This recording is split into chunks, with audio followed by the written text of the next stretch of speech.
جھینگے سے متعلق پوری ڈیٹیل میں بیان کر چکا ہوں میں. رسول اللہ صلی اللہ علیہ وسلم نے ارشاد فرمایا احلت لنا میتتان السمک والجراد. قرآن سے صاف پتہ چلتا ہے کہ ہمارے لیے مردار کھانا جائز بولو بھائی نہیں ہے. ذبح جانور جو بھی ہوگا ذبح کر کے کھانا پڑے گا, مردار حرام ہے. تو سمندر کی جتنی مخلوق ہے وہ ذبح کیے بغیر کھائی جاتی ہے, تو اس آیت کی روشنی میں وہ بھی کیا ہو جائے گی بولو نا بھائی حرام. لیکن حدیث سے پتہ چلتا ہے دو مردار اللہ نے حلال کر دی ہیں, ایک مچھلی اور ایک ٹڈی. تو اس سے پتہ چلا دو مردار تو حلال ہو گئے, مچھلی اور ٹڈی, باقی سب اپنی اصل پہ ہیں, یعنی وہ ناجائز ہی رہیں گے. اور یہ جو قرآن میں آتا ہے احل لکم الصید البحری, تمہارے لیے سمندر کا شکار حلال ہے, تو اس سے مراد ہر قسم کا شکار نہیں ہے, کیونکہ جس کانٹیکٹ میں یہ آیت پیش کی گئی ہے اس میں یہ ہے کہ تم جب حالت احرام میں ہوگے تو خشکی کا شکار حرام رہے گا اور سمندر کا تمہارے لیے بولو بھائی حلال. تو اس میں یہ بتایا ہی نہیں جا رہا ہے کہ کون کون سی چیزیں حلال ہو, تو احرام کی پابندیوں کا ذکر بتایا جا رہا ہے اس آیت میں. نہیں آئی میرا خیال ہے بات سمجھ میں. تو اس لیے سمندر میں جو مچھلی ہے, مچھلی اس کے بارے میں حدیث ہے کہ آپ صلی اللہ علیہ وسلم نے فرمایا کہ ہمارے لیے دو مردار حلال ہیں, دو مردار, ایک مچھلی اور ایک ٹڈی. پتہ چلا باقی مردار اپنی اصل پہلے جو قرآن میں جن کا ہے کہ ہر قسم کا مردار حلال ہے. ایک دلیل تو یہ. دوسری دلیل یہ ہے کہ رسول اللہ صلی اللہ علیہ وسلم اور صحابہ اور تابعین, حالانکہ عرب ایک جزیرہ ہے, تین طرف سے سمندر میں ڈھکا ہوا ہے, تو ان کے پاس تو بہت زیادہ, جو آپ دیکھیں بنگلہ دیش سمندر میں ڈھکا ہوا ہے نا, تو بہت زیادہ سمندری مخلوق کھائی جاتی ہے وہاں پہ. تو جو انڈونیشیا وہاں سمندری مخلوق بہت, تو صحابہ کرام جو عرب میں رہتے تھے وہاں بھی تین طرف کیا ہے سمندر ہے. لیکن ہم دیکھتے ہیں کسی ایک ضعیف روایت میں بھی نہیں ملتا کہ کسی صحابی نے یا رسول اللہ صلی اللہ علیہ وسلم نے یا کسی تابعی نے, کوئی ثقہ تابعی ہیں, مچھلی کے علاوہ کوئی چیز کھائی ہو انہوں نے. تو اگر یہ مچھلی کے علاوہ مخلوق حلال ہوتی تو صحابہ کرام جھینگے بھی کھاتے, کیکڑے بھی کھاتے, اور جو کچھ سمندر سے نکل رہا ہے وافر مقدار میں کھاتے. ہم دیکھتے ہیں کسی صحابی سے نہ کیکڑا کھانا ثابت, نہ جھینگا, نہ کوئی اور مخلوق مچھلی کے علاوہ. فش کھائی ہے مچھلی, چاہے بڑی ہو چاہے چھوٹی ہو. تو اس سے کیا پتہ چلتا ہے, چاہے ویل مچھلی ہو, مچھلی ہونا ضروری ہے. اب حضرت مفتی تقی عثمانی صاحب, جن کی ہم خاک کے برابر بھی نہیں ہیں, ان کا فتویٰ اکثر لوگ نقل کرتے ہیں کہ وہ جھینگے کو جائز کہتے ہیں. تو وہ جس بیس پہ جائز کہتے ہیں وہ بیس سمجھیں. وہ بیس یہ ہے کہ ان کی رائے میں جھینگا مچھلی ہی میں داخل ہے. بات آ رہی ہے سمجھ میں؟ تو حضرت کی جو شان ہے ہم تو اس کی خاک کے برابر بھی نہیں ہیں, لیکن حضرت ہی کے لیول کے جو دوسرے علماء ہیں, جو حضرت مفتی رشید احمد صاحب تھے یا مولانا یوسف جہانوی صاحب تھے, میں ان کا ذکر کروں گا. میں اپنی بات تو, میں تو چھوٹا منہ, بڑی بات ہو جائے گی, ان بڑے علماء کے مقابلے میری کیا حیثیت. تو یہ جو دوسرے حضرات ہیں یہ کہتے ہیں کہ جھینگا کو مچھلی کی فہرست میں داخل کرنا, اس کا علمی تحقیق سے تعلق نہیں ہے, اس کا میڈیکل سائنس سے تعلق اور مشاہدے سے تعلق ہے. یعنی عرف سے تعلق ہوگا یا میڈیکل سائنس, جھینگا فش میں ہے یا نہیں ہے. تو میڈیکل سائنس یہ کہتی ہے کہ گدھے کو انسان کہہ دینا اتنا عقل سے بعید نہیں ہے جتنا میڈیکلی جھینگے کو مچھلی کہہ دینا. یہ میڈیکل سائنس کی روح سے بالکل عقل سے, یعنی ان کی روح سے بالکل بعید. وہ کہتے ہیں کہ گدھے کے پھر بھی بہت سے اعضاء انسان کے مشابہ ہیں, جبکہ جھینگا کسی بھی ایک بھی چیز میں مچھلی کے مشابہ نہیں ہے, سوائے اس کے کہ وہ بھی پانی میں یہ بھی پانی میں. اس کے علاوہ کوئی چیز جھینگے کی مچھلی سے نہیں ملتی. تو میڈیکلی اگر آپ عرف کو دیکھیں, بعض لوگ کہتے ہیں عرف میں اس کو مچھلی کہا جاتا ہے. عرف میں اس کو مچھلی کہا جائے گا مگر سمجھا نہیں جاتا. اس عرف کی وجہ سے ایک چیز کو دوسری چیز میں داخل کیا جاتا ہے, جس عرف کی وجہ سے سمجھا بھی جائے. کہنے کی بات ہے تو سمندری گھوڑا بھی ہے, اس کو گھوڑا کہا جاتا ہے, تو کیا اس پہ گھوڑے کے احکام جاری ہوں گے؟ ایک سمندر میں مخلوق ہے جس کو سمندری گھوڑا کہا جاتا ہے, حالانکہ وہ ویسے ہی کہہ دیا, اس کو تھوڑی سی بھی مشابہت.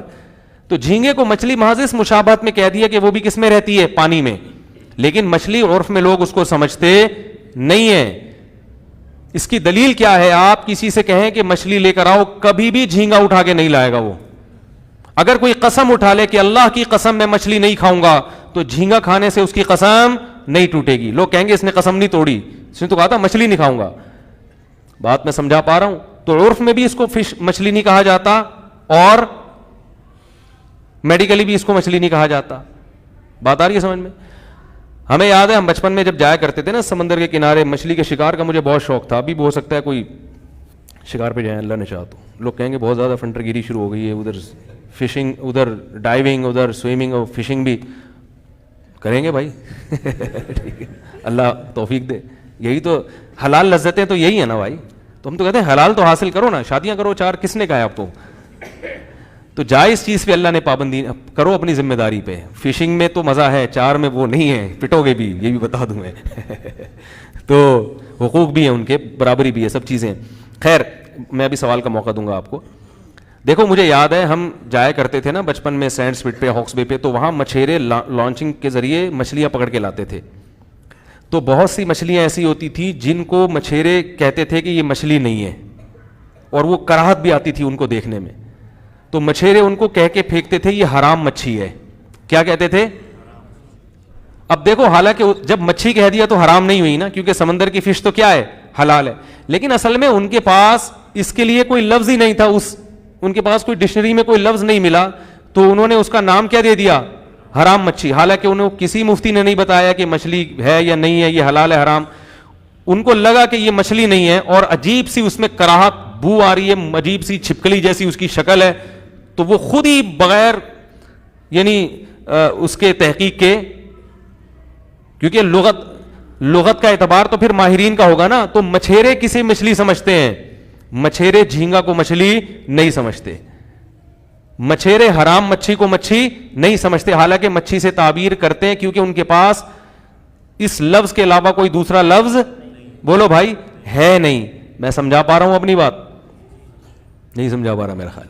تو اس بیس پہ ہمارا فتویٰ یہ ہے, ہماری رائے یہ ہے کہ سمندر کی صرف مچھلی حلال ہے.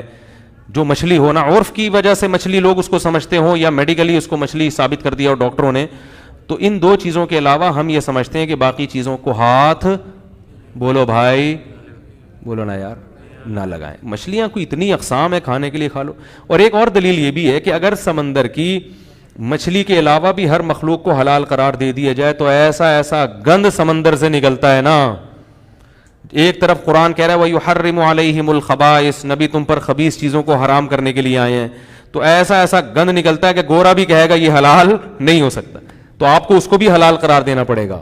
اور اگر آپ اس کو کسی دلیل سے حرام قرار دو گے تو ہم کہیں گے کہ جب وہ ناجائز ہے, حالانکہ اس قرآن نے تو سمندر کے شکار کو حلال قرار دیا ہے, تو اس میں جب یہ سمندری مینڈک بھی حلال ہو جائے گا, پھر اگر سمندر کا شکار حلال ہے قرآن کی اس آیت کی وجہ سے, ہر قسم کا ہے, تو اس میں مینڈک بھی داخل ہے, پھر اس کو تو آپ بھی جائز نہیں کہو گے. ٹھیک ہے نا. تو اس لیے اس بارے میں جو دلائل ہیں وہ میرے خیال میں یہی زیادہ قوی ہیں کہ صرف مچھلی کھا سکتے ہیں, مچھلی کے علاوہ کچھ اور نہیں کھا سکتے. لیکن چونکہ ہم معتدل لوگ ہیں, طنز نہیں کرتے. میں نے ایک بیان میں یہ بات کہی تو لوگ کہتے ہیں واہ ابھی یوں گھومو, ابھی ادھر پینترا گھوم رہو. کیونکہ باقی ائمہ کرام مجتہدین وہ بھی ہمارے لیے قابل احترام ہے, وہ مچھلی کے علاوہ مخلوق کو بھی جائز قرار دیتے ہیں, جھینگے کو جائز قرار دیتے ہیں. اس لیے چونکہ فقہا میں اجتہادی اختلاف ہے, تو ہم تو یہی کہتے ہیں, میں نے زندگی میں کبھی جھینگے کو ہاتھ نہیں لگایا, نہ لگانے کا ارادہ ہے, نہ میں کھاتا ہوں, نہ کیکڑا کھاتا ہوں, نہ جھینگا کھاتا ہوں, تمیز سے مچھلی کھاتا ہوں بس خالی. تو لیکن جو کھاتے ہیں ان کو ایک دفعہ بتا دیتا ہوں, ملامت نہیں کرتا, کیونکہ یہ اختلافی مسئلہ ہے. جو اختلافی مسئلہ ہوتا ہے اس کا وہ حکم نہیں ہوتا دو اتفاق. جو کتا کھا رہا ہے اس کے پر جھینگے والے پر کتے والے حکام جاری نہیں ہوں گے.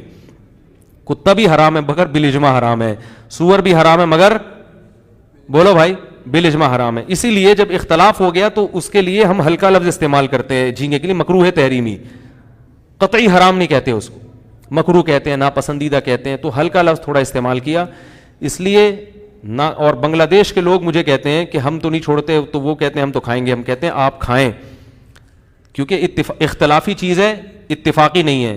تو اب ایک قوم کی رگ رگ میں ایک چیز رچ گئی ہے, تو حرج جو ہے نا, حرج یہ خود رخصتیں پیدا کر دیتا ہے.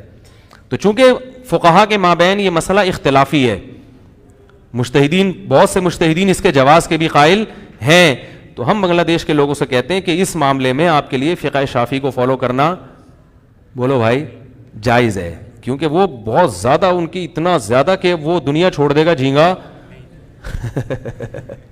وہ دنیا چھوڑ دیں گے, جھینگا نہیں چھوڑیں گے. تو ہم کہتے ہیں بھائی دلائل کی روح سے تو یہی مسئلہ ہے, لیکن حرج چونکہ بہت زیادہ لازم آ رہا ہے, تو کہیں بہت حرج لازم آ رہا ہو پھر گنجائش کا پہلو دوسرے فقہا کی بیس پہ قول کی بنیاد پر نکلتا ہے. تو جو نہیں کھا رہے وہ نہیں کھائیں, جو کھا رہے ہیں وہ چھوڑ دیں, اور جو کہہ رہے ہیں کہ اگر میں نے چھوڑا تو دنیا چھوڑ دوں گا میں, وہ دنیا نہ چھوڑیں, یہ کھا لیں.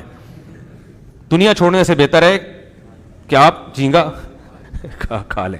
اتنا اگر آپ وہ ہو رہا ہے, نہ کھائیں تو پھر بھی اچھا ہے. میں تو یہی کہوں گا نہ کھائیں.